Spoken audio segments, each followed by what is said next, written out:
Welcome back to my channel. আমার চ্যানেলে তোমাদের সবাইকে অনেক অনেক স্বাগত।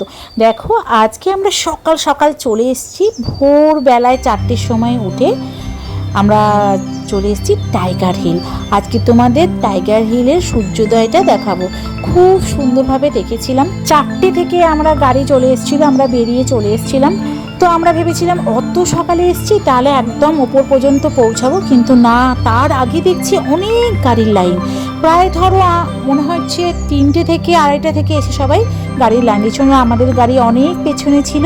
আর এই দেখো যত সূর্যটা উঠছে না আস্তে আস্তে, তত সূর্যের এই আভাটা কাঞ্চনজঙ্ঘার ওপর পড়ছে, কি অপূর্ব লাগছে না?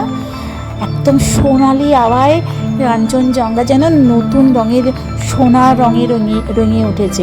আর আমাদের গাড়িটা একদম অনেক পেছনে ছিল, আমরা অনেকখানি হেঁটে ঢালু পথ দিয়ে একটু উঠতে অসুবিধা হচ্ছিল, কিন্তু এই যে সূর্যোদয় দেখার আনন্দে আর সেই দেখার এক্সাইটমেন্ট না ধরে রাখতে পেরে আমরা চলে এসেছি।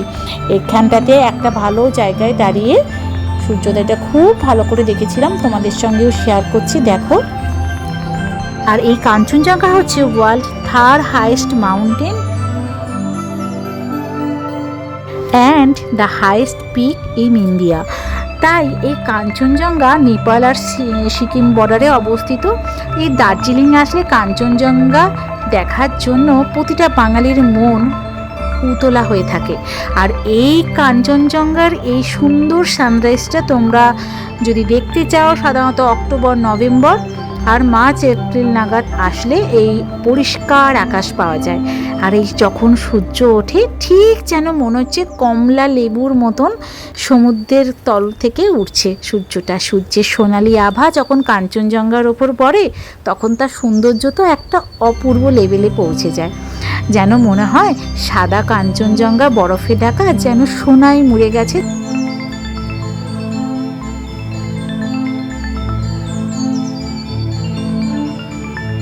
আর সূর্যটা অনেকখানি উঠে গেছে। আর সত্যি এইবারে এই 4টে থেকে উঠে আসাটা যেন সার্থক হলো। এদিকে কাঞ্চনজঙ্ঘার রূপ, ওদিকে সূর্যোদয়। আজকে সকালের শুরুটা দারুণ হয়েছে। তো এখানে একটু চা কফি এগুলো বিক্রি হচ্ছিল, আমরা একটু খেলাম। এবার এখানে ঢালু একটা পথ আছে, ওখান দিয়ে নিচে নামতে হবে, যেখানে আমাদের গাড়িটা অনেকখানি দূরে দাঁড় করানো আছে।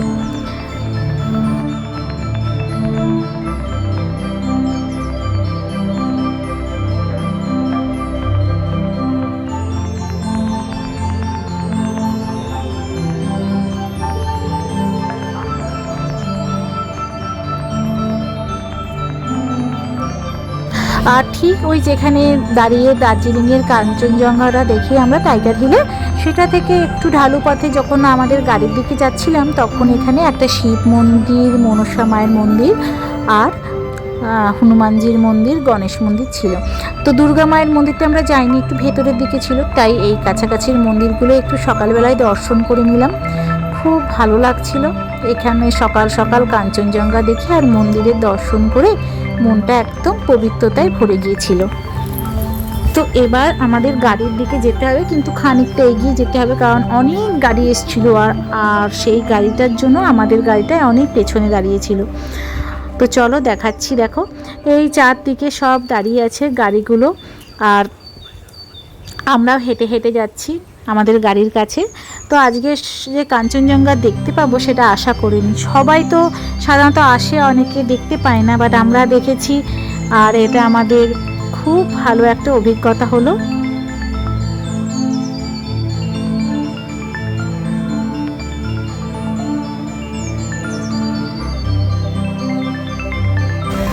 আমরা এবার দেখে টাইগার হিল দেখে ফিরছি।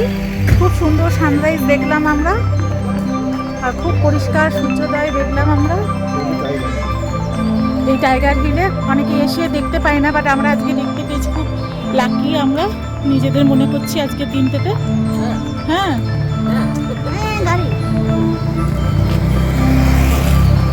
তো এবার আমরা যাচ্ছি, দেখি আর কি সাইড ট্যুর আছে, তখন নটা হোটেলে ফিরে। আর পরপর যেই গাড়িগুলো দাঁড়িয়েছিল সব যে যার এবার আস্তে আস্তে ফিরে যাচ্ছে বাড়ি। আর ঠিক এই জায়গাটা থেকেও দেখো কাঞ্চনজঙ্ঘাটা কত সুন্দর, কত প্রমিনেন্ট, কত ভালো দেখতে পাওয়া যাচ্ছে। অনেকে দেখলাম যে যারা অত দূর যেতে পারেনি তারা এখান থেকে দাঁড়িয়েই দেখছিল। আর আমরা তারপরেই চলে এসেছি দেখো ঘুম মনেস্ট্রি। এটা হচ্ছে দার্জিলিংয়ের অনেক পুরনো একটা মনেস্ট্রি। তো চলো তোমাদের গিয়ে দেখাচ্ছি ঘুম মনেস্ট্রির ভেতরটা। এই ঘুম মনেস্ট্রি, যা ইগা চোয়েলিং নামেও পরিচিত, ভারতের পশ্চিমবঙ্গের দার্জিলিংয়ের একটি বিখ্যাত প্রাচীন বৌদ্ধ মন্দির। 1850 সালে মঙ্গোলিয়ান জ্যোতিষী লামা শেরার জ্ঞাতসা দ্বারা প্রতিষ্ঠিত হয়েছিল এই মঠটি। এটি 15 ফুট উঁচু মৈত্রীয় বুদ্ধের মূর্তির জন্য বিখ্যাত। দার্জিলিংয়ের শহর থেকে প্রায় 8 কিমি দূরে ঘুম নামক স্থানে সমুদ্রপৃষ্ঠ থেকে প্রায় 8000 ফুট উচ্চতায় অবস্থিত। সাধারণত টাইগার হিল যদি তোমরা যাও, ফেরার পথে এই ঘুম মনেস্ট্রি আর বাতাসিয়া লুপ দেখে তোমরা হোটেলে ফিরতে পারো, কারণ ওই একই পথে এই ঘুম মনেস্ট্রি পড়ে। চারিদিকটা কত শান্ত দেখো। এখানে একটু চায়ের স্টলও আছে। আর এই ঘুম মনেস্ট্রি সাধারণত তোমরা সকালের দিকে আসবে, তাহলে পরিবেশটা খুব সুন্দর থাকে। আর এটি দার্জিলিং অঞ্চলের অন্যতম প্রাচীন তিব্বতীয় বৌদ্ধ বিহার। এখানে প্রায় 15 ফিট উঁচু বুদ্ধ মূর্তি আছে। আর এখানে তিব্বতীয় বৌদ্ধ ধর্মের বিভিন্ন প্রাচীন পুঁথি ও চিত্রকর্ম সংরক্ষিত আছে। এটি সকাল থেকে সন্ধ্যে 6টা পর্যন্ত খোলা থাকে এই মন্দিরটা। এই দেখো সে 15 ফিট উঁচু বৌদ্ধ মূর্তি। এই সুন্দর শান্ত পরিবেশটা উপভোগ করার জন্য সাধারণত তোমরা চেষ্টা করবে সকালের দিকেই ঘুম মনেস্ট্রি দেখতে আসার জন্য। এই মন্দিরের ভেতরে দেখো বুদ্ধদেবের বিভিন্ন তাদের জীবনের সমস্ত কিছু কাহিনী এই চিত্রের মাধ্যমে দেয়ালে অঙ্কিত করা আছে। এটি গেলুকোপা বা হলুদ টুপি সম্প্রদায়ের বৌদ্ধদের দ্বারাই পরিচালিত। ভেতরটা কি অসাধারণ সুন্দর দেখো। রং বেরঙের সুন্দর রং দিয়ে বুদ্ধদেবের সমস্ত কাহিনী সুন্দরভাবে ফুটিয়ে তুলেছে।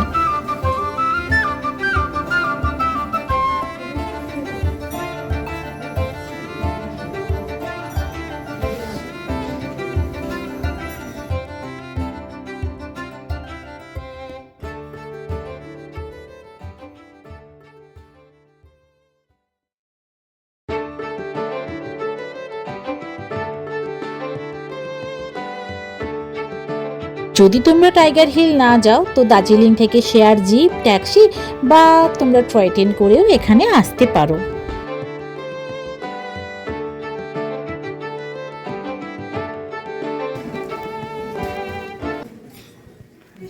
ঘুম মনেস্ট্রি এটা খুব সুন্দর একটা জায়গা। এখানে তোমরা এসো আর এই সকালবেলা টাইগার হিল করে তারপরে তখন এসো। এবারে দেখো আমাদের নেক্সট ডেস্টিনেশন হচ্ছে বাতাসিয়া লুপ, যেটা কিনা পশ্চিমবঙ্গের দার্জিলিং জেলায় অবস্থিত আর একটা অন্যতম বিখ্যাত এবং প্রধান পর্যটন কেন্দ্র। আর এটা ভারতের রেলওয়ের একটা অপূর্ব প্রকৌশলগত নিদর্শন। অনেক সকালে বেরিয়েছিলাম, তাই একটু খিদেও পেয়ে গেছে। ঠিক বাতাসিয়া লুপের বাইরে এরকম গরম গরম পকোড়া আর বেড পকোড়াও করছিল, মোমোও ছিল গরম গরম। তাই এখান থেকে একটুখানি বেড পকোড়া আর একটুখানি মানে এমনি পকোড়া, আমরা পেঁয়াজের পকোড়া খেলাম, দারুণ করেছিল। তো এখানে তোমরা এসে খেতে পারো, খাবারটা যথেষ্ট ভালো ছিল।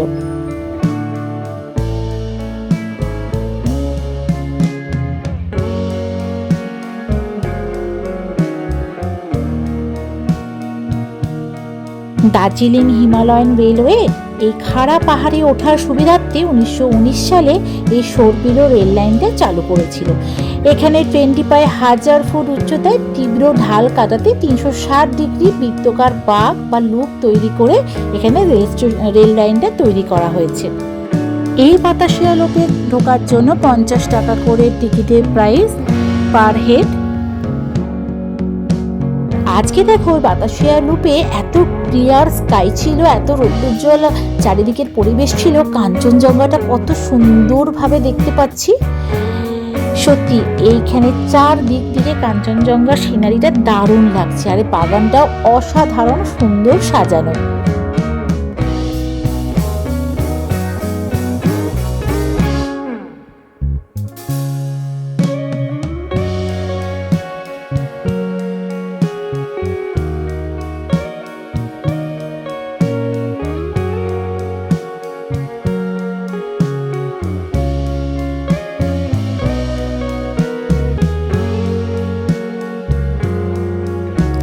আর এই দেখো দূরে আবার দেখতে দেখতে একটা ট্রেনও চলে এসছে। আর এই ট্রেনটা খানিকক্ষণ দাঁড়িয়েছিল, ম্যাক্সিমাম 10 মিনিট থেকে 15 মিনিট দাঁড়িয়ে থাকে, আর তারপরে আবার এই স্টেশন থেকে চলে যায়। তো ট্রেনটা আসছে, ট্রেনটা যখন আসছে তোমাদের সঙ্গে শেয়ার করছি। দেখো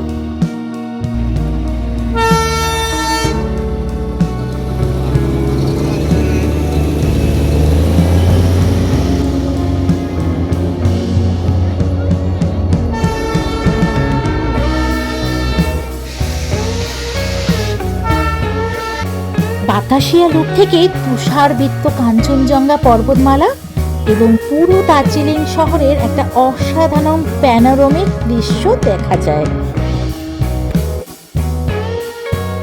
লুপের চারপাশে মনোরম পাহাড়ি ফুল ও গাছপালা দিয়ে সাজানো একটা সুন্দর পার্ক বা বাগান দেখা যায়, যেটা পর্যটকদের বসার এবং সময় কাটানোর জন্য সুন্দর ব্যবস্থা করা আছে। এখানে আবার সুন্দর ড্রেস পরে অনেক ধরনের অনেক কালারের ড্রেস পাওয়া যায়, সেই ড্রেস পরে ছবিও তোলা যায়। আমরাও দেখো যথারীতি দুজনে ড্রেস পরে নিয়েছি, যাতে সুন্দর সুন্দর ছবি এখানে তুলতে পারি।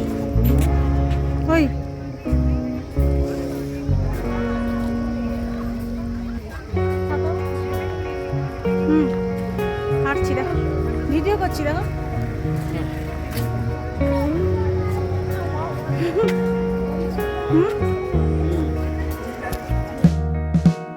এটি দার্জিলিং শহর থেকে 5 কিলোমিটার দূরে অবস্থিত, আর ঘুম রেলওয়ে স্টেশনের ঠিক নিচে অবস্থিত।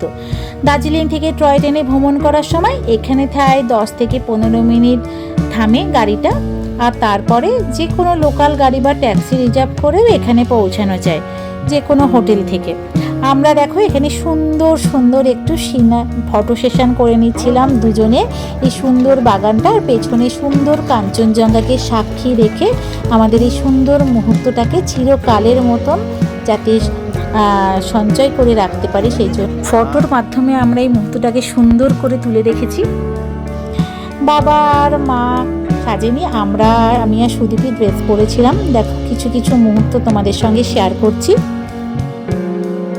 আর এই বাতাসিয়া লুপের ড্রেসগুলো তোমরা যদি চুজ করো পার হেড 100 টাকা করে, তোমাদের পছন্দ মতন গয়না ড্রেস তোমরা সেটা বললে ওরা সেরকমভাবেই সাজিয়ে দেবে।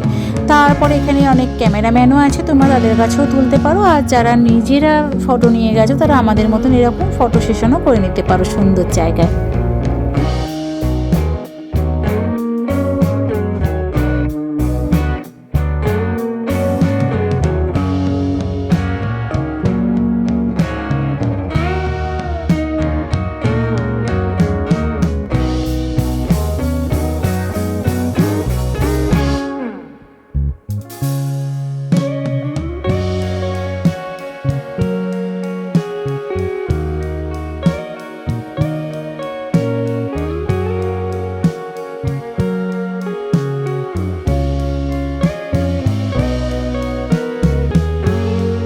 আর এই ট্রেন লাইনের মাঝখানে কেন্দ্রস্থলে 1995 সালে একটা যুদ্ধ স্মৃতিসৌধ বা ওয়ার মেমোরিয়াল স্থাপন করা হয়। ভারতের স্বাধীনতার পর বিভিন্ন যুদ্ধে প্রাণ উৎসর্গকারী যারা গোর্খা সৈন্য তাদের শ্রদ্ধা জানাতে এটি নির্মিত হয়। এখানে একটা ব্রোঞ্জের সোনার মূর্তিও রয়েছিল। আমি বাতাসিয়া লুপ সম্পর্কে সমস্ত কিছু ইনফরমেশন তোমাদের দেওয়ার চেষ্টা করলাম, আশা করছি তোমাদের ভালো লাগবে। ভালো লাগলে একটা ছোট্ট লাইক করে দিও। ভিডিওটাতে কেমন লেগেছে অবশ্যই জানিও কমেন্ট বক্সে। আর আমরা যখন ঘরে ফিরে গেলাম, ফিরে সেই আমাদের জানলা দিয়ে সুন্দর কাঞ্চনজঙ্ঘাটা একটু এনজয় করলাম। আর 3টে স্পট ঘুরে আমরা আমাদের হোটেলে ছেড়ে দিয়েছিল সারাদিনের ট্যুরের পরে। এখন 2 ঘন্টা রেস্ট নিয়ে আবার আমরা বেরোবো বাকি জায়গাগুলো ঘোরার জন্য। দেখো চলে এসছি এখানে আমরা আমাদের রেস্টুরেন্টে, হোটেলের যে রেস্টুরেন্টে কত সুন্দরভাবে সাজানো আছে। দেখো এখানে আবার যখন শীত প্রচুর পড়ে ফায়ার প্লেসেরও ব্যবস্থা আছে, আর কত অথেন্টিক জিনিসগুলো দিয়ে সাজানো আছে। দেখো সুন্দরভাবে, খুব ছিমছাম অথচ সুন্দরভাবে সাজানো, অনেক বসার জায়গা আছে। আর ঠিক এইখান থেকেও তোমরা এই কাঞ্চনজঙ্ঘার ক্লিয়ার ভিউটা তোমরা দেখতে পাবে। তাই এখানে কাঞ্চনজঙ্ঘার সুন্দর ভিউটা দেখতে দেখতে খেতে দারুণ লাগবে। তো আমরা এইখানটাতে তাড়াতাড়ি রেডি হয়ে চলে এসেছি, দিয়ে আমরা এখানে খেয়ে দিয়ে বাকি স্পটগুলো যখন যাব তখন তোমাদের সঙ্গে শেয়ার করব। আর এই দেখো কি সুন্দর ফুলদানি দিয়েও, এখানে ফুল দিয়েও সাজানো আছে। আমার তো এই রেস্টুরেন্টটা খুব ভালো লেগেছে। আবার নেক্সট ব্লগে তোমাদের সমস্ত বাকি ট্যুরগুলো কি ঘুরেছি ওই দিন সেগুলো শেয়ার করব, তোমরা অবশ্যই দেখো। আর আজকের ভিডিওটা যদি তোমাদের একটুও ভালো লেগে থাকে একটা ছোট্ট লাইক করে তাড়াতাড়ি সাবস্ক্রাইব হয়ে আমার ফ্রেন্ড হয়ে যাও। আর এই দেখো আমাদের ব্রেকফাস্টে আমি নিয়েছি এখানে পুরি, এখানে চানা মশলা, ফ্রুট, চাটনি আর দই, আর সুদীপ নিয়েছে আলুর পরোটা। তো আজকের ভিডিওটা এই পর্যন্তই থাকুক, আর নেক্সট ব্লগে আবার দেখা হবে, ততক্ষণের জন্য টাটা।